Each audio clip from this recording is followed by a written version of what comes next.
She's selfish, naive, jealous of other women, and has a serious Achilles heel for a luxury pair of heels. Her actions are sometimes some of the most irrational things I've seen on TV. And yet, as bad of a friend that she can also be one of TV's best friendship role models. There's no denying that Carrie Bradshaw remains one of TV's most polarizing female characters, if not ever. And every time the show has a rerun, or even each time it comes on a new streaming platform, the age-old question re-emerges. Is she relatable, flawed, and human, or is she a narcissistic, selfish Here in 2025, a scroll on TikTok searching Carrie has you finding that people kind of hate her right now. She is not loved. We do not love Carrie. Gen Z has decided they hate Carrie. She's the worst person in the entire world. And not only that, they want her booted off the show, and in place of her, they want either Charlotte or Samantha. And I don't really want to rehash everything that everyone else has said on this topic. There's been so many different excellent commentary videos, which I'll link below. I kind of want this conversation about Carrie Bradshaw to guide us into our expectations among women on our TV screens, and to unpack why we hold such high expectations for these women, but also to unpack why Gen Z potentially would rather have Charlotte over Carrie.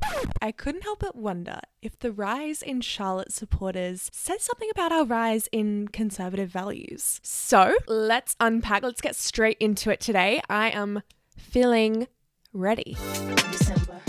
From the Diving Board is a show hosted by me, charlichats, dedicated to decoding digital culture by unpacking the hidden politics behind the screen. Carrie Bradshaw is the protagonist in Sex and the City, a show that follows 4 single women in their 30s navigating life and the expectations around settling down, finding a husband, having children, while also at the constant fingertips of New York City. New York City in Sex and the City is literally its own character. Every time these women might find a potential match or something happens, the city pulls them in and decides, no, here's a party. You are going to a party, queen. Or it will introduce them to a completely new character, or something crazy will happen. But all of these events are served up by New York to keep the plotline interesting and to keep these women's dating lives in constant flux. And honestly, if this show were set anywhere else, I don't think it would get past the pilot. Carrie herself is a sex columnist, and she's based on Candace Bushnell. She was a real-life sex columnist for the New York Observer in the mid-1990s, and the show came out in 1998. Something that a lot of people forget with this show is, for its time, this was extremely progressive. To have a woman on TV, a woman character speaking openly about her sexuality and her dating life, was pretty crazy. What's more though, and I think a feature of this column and the fact that Carrie has the column, is it means we get a really deep insight into her life and into her inner world view. Her columns are honest about the dating lives of her friends and herself, and also ask broader questions about what it means to be a woman in the turn of the century, basically. We're completely aware of her inner world, even where the thoughts that she has are some of the weirdest things I've ever heard. According to Naomi Wolf, of all people, now, once again, I feel like I have to say this in every single time I quote her, but once again, we do not stand with Naomi Wolf now. This was back when she was in her feminist era. She says, in relation to Sex and the City and Carrie, that the column and the fact that she was a columnist meant that it was more Carrie's mind than her sexuality that actually made her a quote-unquote feminist icon for the time. She says, every episode saw the letters unscrolling, often forming quite existential questions across Carrie's computer screen. Teenage girls watched each episode were taking in a clear message. Not only can I dress up and flirt, seduce and consume, overcome challenges, yield to temptations, take risks, fail, try again, I can think about it all and what I think will matter. A huge feature of Carrie as well, and I think potentially a really big reason why the show caught on so much, is that she's so often seen alone or independent, even though she has this really strong friendship group. And of course, Mr. Big, which we'll get to later. I have gripe with Mr. Big. I mean, don't we all? In many ways, her independence is actually the thing that is extremely novel and progressive for the time. It's not just that she's single, it's that she can wander freely around the city. She's just literally just walking around, observing, taking in. Like, I want what she has. How do you have that life? In a piece by Helen Richards in 2003, she basically likens Carrie to a flaneuse. So basically, a flaneuse, or a female flaneur, is a French term for men in the 19th century in France who literally just would walk around the city. They'd walk around and think, and they'd philosophize and ponder. Again, I want what they have. They were clearly wealthy, privileged, because they were able to just walk around, and that was that. And the thing about a flaneur is it was pretty much always a man, because men occupied public spaces. They were able to occupy public spaces because women weren't really allowed to be alone and wander the city when they were in the 19th century. Like, they would have to have either their father or maybe their friends, but usually a partner to sort of chaperone them. And that was also because they had caring obligations, not only for their children if they had them, but also for their family, and then also working women as well. Helen Richards kind of says that having Carrie walk around these streets as a flaneuse, thinking about things, observing things, writing things down for her column, it flips the image and it gives the idea that we're living in this post-feminist world, which I'm going to get to later in this video. Post-feminism refers to the concept that the goals of feminism have largely been achieved. The fact that Carrie can wander around in this way really shows her privilege. It suggests that she is free from the 9-to-5 capitalist lifestyle, and that she's free from the caring obligations that come with having a family. And although Carrie's not actually supposed to be rich, her lifestyle is definitely not a typical working class lifestyle. From an entertainment perspective, Carrie is one of the most successful characters on TV in the last 20 years. The show has 6 seasons, 94 episodes, followed by 2 movies, a prequel TV show commissioned in 2013, which literally took me through school, The Carrie Diaries, love. Another 3 seasons under And Just Like That, which was released originally in 2021. Either as an audience, we are obsessed with hating this woman, or there's something in her that we love. On TikTok, many have crowned Carrie as the ultimate villain, and they're essentially calling for her boot from the show. While there's no denying that Carrie is flawed, what I find really interesting about this is that it's not just that she's flawed, it's the fact that because she's flawed, we don't want her on our screens. I mean, this kind of defeats the whole purpose, right? Like, Carrie, the point of Carrie is that she's flawed. It's actually been argued that Carrie Bradshaw is the original anti-heroine on TV. And noting that she actually entered the HBO TV show era before, like a year before The Sopranos, there is an argument there that she could be the original anti-hero TM, which I think many people are going to disagree with. Like, I am aware of that. To be controversial, I will keep that in. That's my crazy hot take. That's my rage bait for the day. It's also been argued that for the most part in this era of the 1990s and prior, the only time where women were really allowed to be anti-heroes on our screens were when they were the wife of the male anti-hero, and they were only really allowed to be bad when their partner was at least as bad. In an article for The Atlantic by Akash Nicholas in 2013, he argued that at the time, while we were starting to see more anti-heroines in their own right, they still had to be relatable to other women and attractive to men. So looking back at Carrie, written at least 15 years prior to 2013, her flaws are kind of novel. The fact that she's a very complex,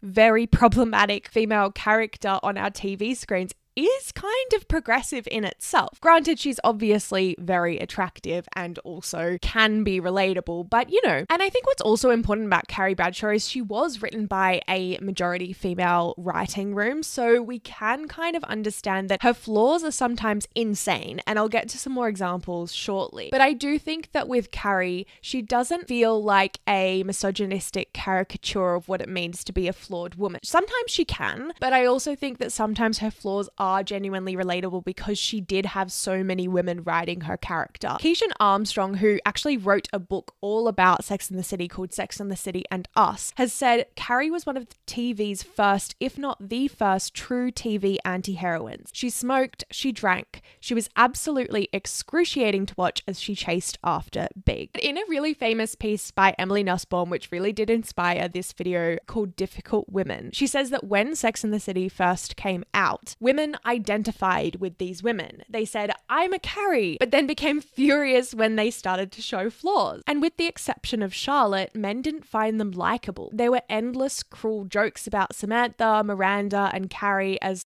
man haters or gold diggers. And I want to unpack that point about Charlotte a bit later in this video. When Mr. Big came around, the manipulative, emotionally unavailable man baby that somehow has Carrie wrapped up in his fingertips, Emily Nussbaum wrote, suddenly it switched the romantic comedy's primal scene from Me Too to Am I Like Her? A man practically woven out of red flags, Big wasn't there to rescue Carrie. Instead, his great love was a slow poisoning. She spun out, became anxious, obsessive, and despite her charm, wildly self-centered. In her own words, the frightening woman whose fear ate her sanity. And I think on that point, honestly, I think a lot of people would relate to the relationship dynamic here. Well, hopefully not. Like, it's a horrible one. It's a very toxic one. But I do think there's something to be said about that feeling of going insane when you're dating someone who is really unavailable, manipulative, and doesn't really view you as a human. I think that while the ending was terrible, what the hell? Why did Carrie end up with Mr. Big? Sorry, spoiler alert, but sorry, what? I do view a lot of Carrie's behaviors as stemming from the awful ways in which Big treats her, but I don't think it's excusable. Let's get some examples up, shall we? She cheats on Aiden, who in the first few seasons is a very lovely guy. He does get a little clingy and then continues to keep in contact with Mr. Big while she's dating Aiden and even invites them both to a cabin so they can hang out. That was a little absurd, Carrie. That was a little absurd. Many on TikTok also quote their least favorite Carrie moment being when Charlotte didn't lend her the money for the down payment of the apartment, even though Charlotte had the money, but also Carrie was really pressuring and shaming Charlotte for getting that money, and it was a really awkward watch. She also stalked Mr. Big's wife, Natasha, who's almost constantly being affected by Carrie's poor decisions. But there are also some hilarious Carrie bad moments, and I do think that these Carrie bad moments give us entertainment value. The time when she rocked up to church. She's not a religious woman. She's not a Christian. She's not a Christian! And she rocks up to church because Mr. Big said, no, you can't meet my mum. So Carrie stalks them and is like, I know you'll be at church on Sunday morning, goes to church and then drops like a Bible or something from the top of the church, and then everyone turns and they're like, what's Carrie doing here? It's crazy. It's so cringeworthy. I loved it. And honestly, like, just on this point, I watched an Instagram reel the other day, and it was so true. The way that you guys want Carrie to act without having any flaws would mean that the show would have flopped miserably. It was one of those cold New York City nights, and I couldn't get my mind off Big. But then I realized this relationship was unhealthy, and as my therapist said, I needed to work on my anxious attachment style. So I decided to think about something else. I thought about cheering myself up by getting some fabulous shoes I couldn't afford, but then I remembered what I learned from the financial literacy classes I'd recently taken. I think a lot of the time we find these Carrie moments cringeworthy because in many scenarios and on many occasions, Carrie is actually not the worst human being in the world. In fact, she can be a really good friend and good person. When her friends are going through things, they call on Carrie first. In one of the earlier seasons, Charlotte has a breakdown at her wedding, and Carrie is really there for her in that moment. She also goes to an abortion clinic with Miranda and has a really supportive conversation with her about what to do next. And I think particularly with Miranda, who's supposed to be potentially the most emotionally repressed on the show, Carrie is there for her on many occasions when it would have been hard probably for Miranda to ask for help, except the time, oh my God, I almost forgot, except the time when Miranda's naked on the bathroom floor because she hurt her back and she calls Carrie to help and Carrie sends Aiden, her boyfriend. Carrie.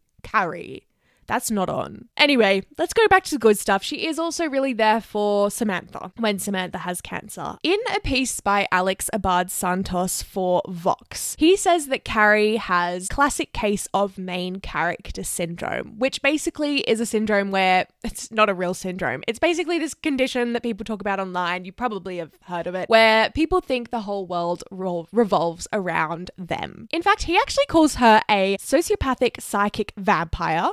Ooh. He notes that at times, Carrie's absurd lack of self-reflection becomes a mirror for the viewer. She's a conduit through which you can feel free to laugh at your own overwrought behavior. I actually think because of this and because of the fact we relate to parts of Carrie's character, when Carrie does something overtly bad, we take it as a personal attack because we're like, oh my God, I relate to her on certain levels, but I would never do that. It feels almost like you did it. Like it feels almost like you acted on those intrusive thoughts, that maybe you do have intrusive thoughts to do some of these things, but I always view Carrie as like acting out my most insane intrusive thought, right? Because there's still a part of you who may think to do something like this, tiny part of you, you feel like it's an attack on you. And Megan Thee Stallion, she said on The Tonight Show on this point about Carrie, that Carrie is nuts. But you know what? I see a lot of myself in the character. Like, Carrie really loved drama. Like, she would literally wake up and figure out, how can I mess up everybody's day? How can I be my cutest messing up everybody's day? How can I make my life more complicated? Simply, she could have always made the right choices. She could have chosen sanity, but she always chose insanity. And then I had to wonder, is that me? And I think that's the thing, right? I think we know that she could have chosen sanity and she chose insanity. And for us, that feels a little confronting because we know that at all stages of our lives as well, we do have a choice. When I was researching this video, right, I came across this meme and I was like, wait, is this me? It says, reading a book with a protagonist that I find straightforwardly relatable, whose thoughts and actions directly reflect those of me and my closest friends, and then seeing the reviews all refer to her as a delusional narcissist so extreme that it stretches the bounds of realism. Like, imagine I'm just putting out this episode being like, guys, Carrie, not bad. Carrie, an icon. And you guys are like, oh.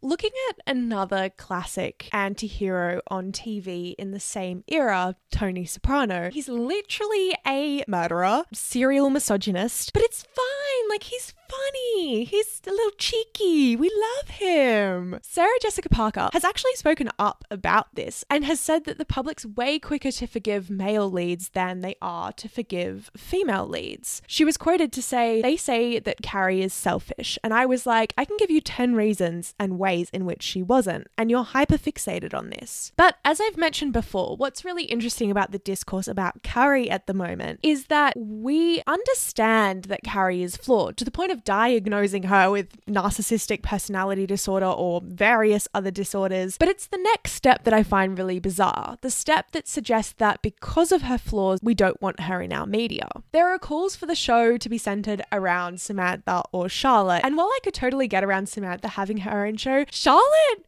guys, are we serious? So let's unpack the Charlotte obsession. Charlotte York is the upper middle class friend. She works in a gallery in New York in the first season and then quickly boots that off to the side when she doesn't need the money anymore. Iconic, really. But she has pretty traditional values in comparison to the other women. She really wants that husband, wants the house, wants the children, and that's totally fine. I have nothing wrong with that. But her placement in the show in comparison and in contrast to these other women is in many ways as a foil character. She's supposed to be kind of the juxtaposition and contrast to demonstrate and highlight their own kind of more radical behaviors for the time. She's not portrayed as a party animal, nor is she portrayed as being sort of sexually adventurous or adventurous in really anything. And she is more traditional in every sense of the word. She's the anchor to the past. And I mean, in her defense, she does have some really interesting plot lines and she is a likable character. She's supposed to be likable, you know, like she divorces Trey because he's kind of a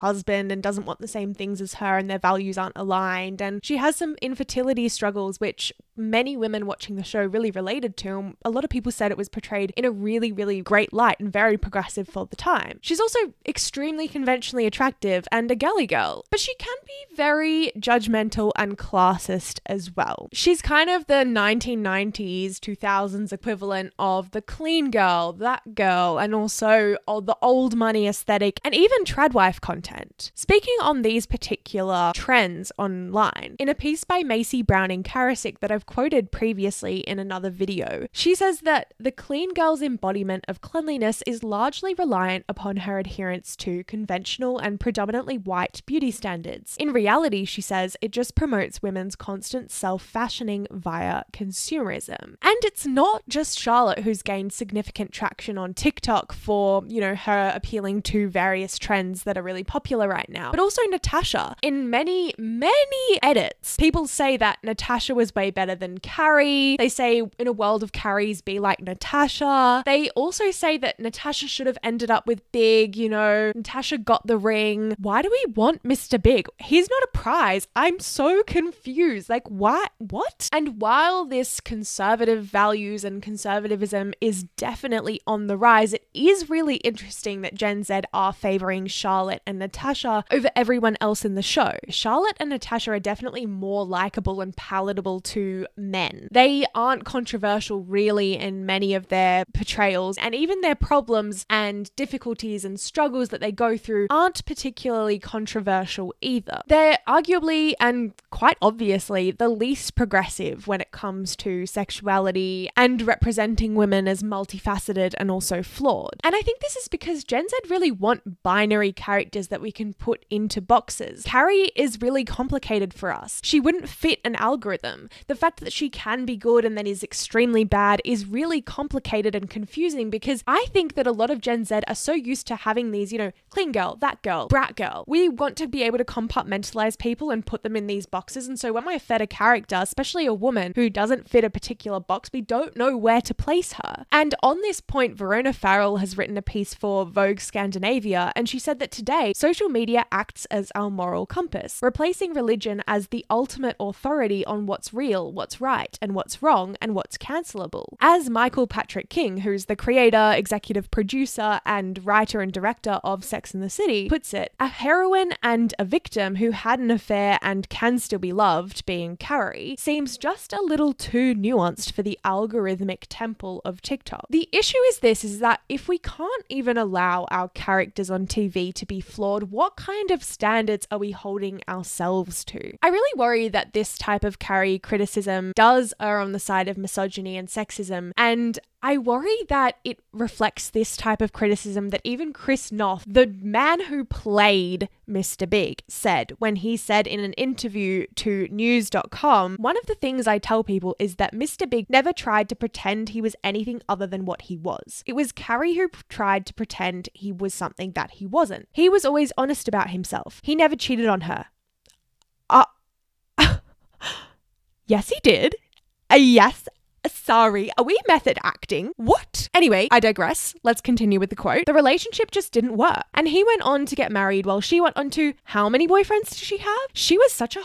There's this misconception that Carrie was a victim of him, and that's not the case. She was a strong, smart woman. What? So turns out they cast Mr. Big because he is Mr. Big. On this particular quote, I read an article in The Atlantic where the author, Kevin O'Keefe, was quoted to say, making a series about 4 women's sex lives is like putting a bullseye in front of sexists. But what's shocking in this case is that the sexist appears to be the male lead of what was truly a progressive series in 1998. This also reminds me of a quote that Emily Nussbaum said in her video.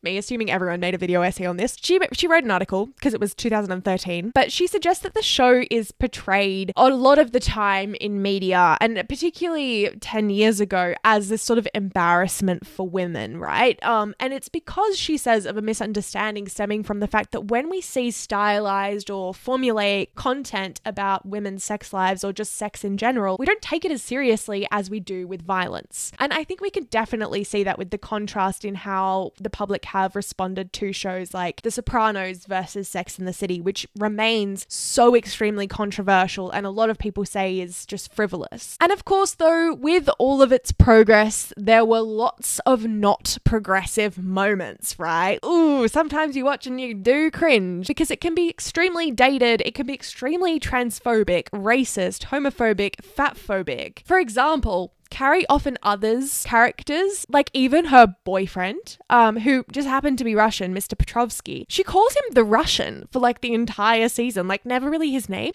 Right, okay. And then when she dates Sean, who's bisexual, she goes on this like random tangent about how she just cannot fathom bisexuality. She's clearly biphobic. And she goes and she has to hang out with all these like bisexual people who are all in the same friendship group because the show portrays bisexuality as this homogenous cult. Like so weird. And then she basically ends the episode and she's like, yeah, I'm just too old for that. Like as if bisexuality is a phase. So that was weird and strange, which is interesting as well because the show was supposed to be quite queer progressive with her having Stanford as her best friend, which was particularly progressive at the time given the context of the HIV/AIDS epidemic and the whole stigma around being gay and queer, etc. So it was really, really sad to see that regressive moment when they're talking about bisexuality in the show. As I said before, the post-feminist of it all.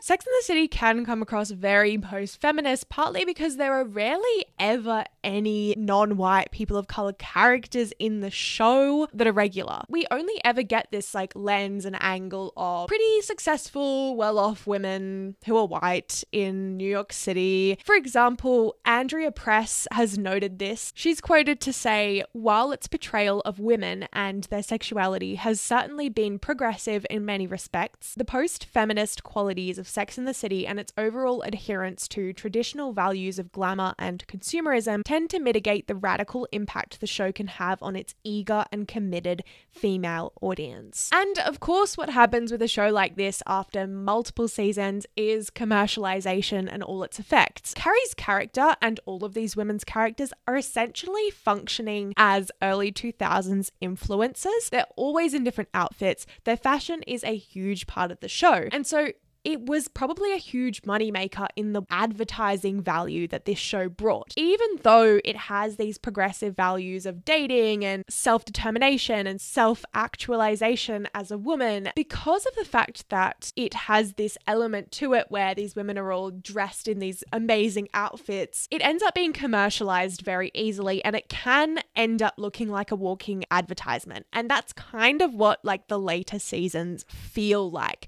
particularly because I think that Carrie's character does become a little more two-dimensional by the end. And I think a great example is the fact that she ended up with Mr. Big. That shouldn't have happened. Candace Bushnell even said, I think in real life, Carrie and Big wouldn't have ended up together. But at that point, the TV show had become so big, it's show business, not show art. So at that point, it was for the audience and we weren't thinking about what the impact would be 10 years later. And even on this point, I think Ellen E. Jones put it really well for The Guardian when she said, after 94 episodes of extolling a woman's friends as her true soulmates, the finale gave into rom-com's most tedious convention. It coupled up Carrie with Big in the ultimate marriage of narrative convenience. Despite all this, I am an early season Carrie supporter, even though her decisions can be literally insane. I find her so entertaining to watch and I really like that she makes me feel so uncomfortable. And I think it's good to have people in our TV, particularly women, who are flawed. We're so used to seeing perfect women. Even now, like we see flawed women on TV, but they're always conventionally attractive. And of course, Carrie is too. Honestly, I think the reason why I like Carrie and her flaws is because of the writing room. I really don't think that if she was written by a man, she would have had that same level of depth. And I think that she could have, as I said earlier, felt a bit more like a walking caricature of what it means to be a flawed woman rather than an actual flawed woman. I think there's a lot to be said about Charlotte being kind of more favored right now because of the rise in conservative values, trad wives. I did a whole episode on the girl trends, girlification of everything, and also trad wife life content and Mormon content as well, which kind of relates to this. So I'm really interested in whether or not you agree that Carrie is just, a multifaceted anti-hero and she should remain on our screens, or if you think no, boot her off, get someone else on. If you enjoyed this episode, please give it 5 stars if you're listening on Spotify, and please like and subscribe if you are watching on YouTube. I also want to say a huge thank you for everyone who has been engaging in my content recently on Instagram and also over here on Spotify and YouTube. It literally means so much, and we're almost at 20,000 subscribers on YouTube, guys. That's so exciting. People have a cake for that, like that's crazy. So I just want to say thank you. I really, really appreciate it. It's so exciting, and I'll see you in my next episode. As always, leave comments and suggestions of what you want to hear me talk about, and yeah, have a lovely day, week, weekend,